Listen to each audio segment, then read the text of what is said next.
this is a question from Jay, and it's something that I think all of us have wondered about at some point. And the fundamental issue with all of this, and it's something that has taken some time to really get over, is that we often overblow testosterone or in its importance with diet and training. And that's just because we're constantly sold testosterone boosters, and a lot of the online fitness media is talking about that. And obviously if you take testosterone, you are going to get big and lean very quickly.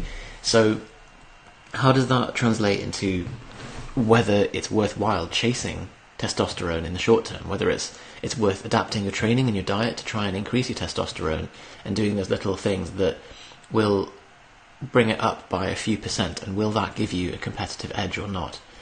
And specifically what Jay's asking is, does the style of training affect that too? So hypertrophy or strength. So first of all, we need to remember that the role of testosterone in muscle building is the anabolic signaling. And if you've seen the seminar we did a few months ago now called Hypertrophy 101, that goes over the main mechanisms of hypertrophy, which are muscle damage, mechanical tension, and metabolic stress.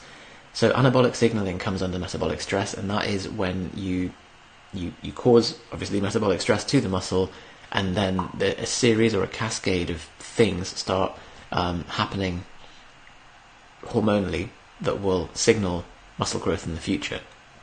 And what we need to remember is that the effects of testosterone and all of the other growth factors, IGF-1 and growth hormone and so on, are acute and local. So they're short term and they happen to the muscle that's been trained. It may not be that these hormones, these anabolic hormones that come about from training, are necessarily the cause of muscle growth. It's more likely that they are what's being recruited to mobilize fuel stores, and then what actually causes the muscle growth is the recovery, the protein intake, the amount of training, the type of training, and so on. So hopefully that all makes some sense. Pete and Eamon, hello guys. So remember the other factors in muscle growth, so we've got them here, and obviously calories and recovery too. I thought I'd pick this image of Aladdin looking like a ball sack, very appropriate. So, as I say, testosterone is not the end goal. The purpose, or the reason that you're asking this question, is that we're trying to say, okay, how will this affect my ability to gain muscle, or my ability to sleep, or libido, and that kind of thing? Not necessarily what can my testosterone value number be on a blood test. So it's worthwhile obviously it would be associated, but we want to reverse engineer. We want to say, okay, that's the point I want to get to, and how can we get there through the inputs and optimize them without getting overly bogged down. Now, testosterone there's a great video by Lane Norton where on a whiteboard he talks about how, let's say, testosterone ranges between 300 and 900 micrograms per litre, or whatever the unit is. That between those ranges, that's the normal range, you can increase within that range and you wouldn't really notice much difference. It's only when you drop well below the bottom end of that range or well above it. So there's kind of a flat level, or maybe a very slight slope, in between the two extremes of the normal range. When you go well above that and you're taking steroids, you're going like tens or hundreds of times the regular amount that's in a normal person. So of course, that's when there is going to be a big change in your body composition, but obviously that comes along with a lot of the downsides of steroid use, because it's a systemic hormone and it's going to have cardiac effects and effects on your neuroplasticity and all these other things as well. So generally we advise, well, not generally, all the time, we advise against using steroids. It's a decision that it's not really worth it for something which is essentially a hobby, and if you are a competitive athlete at a high level and you're in an untested federation, that's when it becomes your judgment call, but it's never something we'd advise. So the one difference though is that yes, there's not going to be a huge variation within the physiological range. However, at the high and the low end there is some association that body composition is improved. So if you do have normal testosterone, but it's a little bit on the low side, and you do what you can that's within your power to bring it up to the high side, then you will see some changes in body composition. So I realise that's kind of contradicted what I've said, but that's if you were, if your testosterone is suppressed for things that are under your control, then it makes sense that you can bring it up and improve your body composition. Saying that, this is chicken egg. We don't know that it's the testosterone that's causing that, or if testosterone is just a marker of the fact that you've got other things optimized. Your testosterone will go up if you are sleeping well, and if you're not deficient in minerals and vitamins. It'll go up if you're not stressed. It'll go up if you're training well. So usually if you do all of these things, your testosterone might come up as a marker of that, and your body composition will improve. But who's to say that it wasn't just all of that other stuff that did that? And that makes a lot more sense, doesn't it? So yeah, the specific training modality is not as important. The big thing with impacting a testosterone, and the thing that we can say for sure, is that long-term resistance training does improve your hormonal profile. Now, another chicken egg, this is a very egg-themed FAQ today.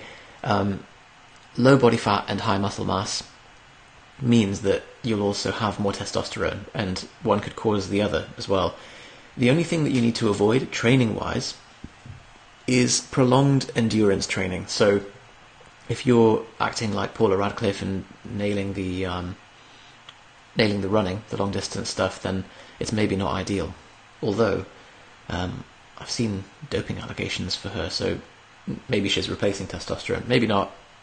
No hate, Paula. I don't know your current drug status, but yeah. So that's the only thing we want to really avoid. But generally, if you're doing long-term resistance training and covering your bases by doing full body compound lifts, you are pretty much fine. Doing the specific differences between hypertrophy and strength training, I think, are overblown as well. Like we have some clients that would be on what would look like a strength program, but it's for hypertrophy, and the other way around. It depends on where you're at with your training, and moving your reps up to 15 rather than 6 isn't necessarily going to make you bigger rather than stronger. It's all just lifting weights at the end of the day. Any questions so far, guys? So yeah, systemic chronic testosterone is the important thing here. So we want to make sure, and this is the same as, so remember the biosignature video that we did last week? A lot of people throw around things about hormones being bad. So, cortisol is bad, and therefore if you train more than 45 minutes, your cortisol goes up, and that's catabolic. This betrays quite a simplistic understanding of hormones. There is no hormone that is just bad. It wouldn't exist in the body if it just made you shit. So it's more about, is that hormone being secreted appropriately and in the right time frame? Cortisol is not good for body composition if it's chronically elevated, but the only reason it would happen in that case is if you have a condition, if you have Cushing's disease, or overly using corticosteroids or something, or if you're just not sleeping well. If you're underslept, you'll have slightly elevated cortisol. That's going to make you insulin resistant and have downstream negative effect on your body fat. But having a small spike in cortisol is actually what you need if you're doing a hard training session. If you're training more than an hour, you need that spike. I'm using that to illustrate the point that the changes and the variations in your hormones are not what we should be looking at. We need and even spiking insulin. Like, yes, you have a meal, your insulin will spike, but that's not the be all and end all. What we're looking at is the area under the curve. So if someone is pre-diabetic, we'd expect them to be insulin resistant, and so they'd be producing more insulin than the average person for the amount of food that they're eating, and that's when things start to become a problem. So we look at things on the large scale, the same as you would look at large scale trends with calories and with body weight movements and so on. Hopefully I've made that clear enough. So yeah, stress one of the big killers of your chronic testosterone, your long-term testosterone output, is stress, because cortisol and testosterone are generally antagonistic to each other. So if you can do something to drop cortisol, or drop one, the other will go up, and vice versa. So check through Module 9. Psychological approaches to stress are one of the biggest things that you can do that's within your power. And if you haven't done the exercises in Module 9, definitely recommend checking them out.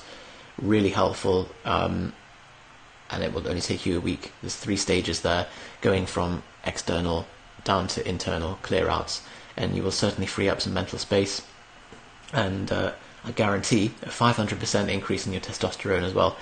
So yeah, that's one of the big things. The other ones, obviously, sleep.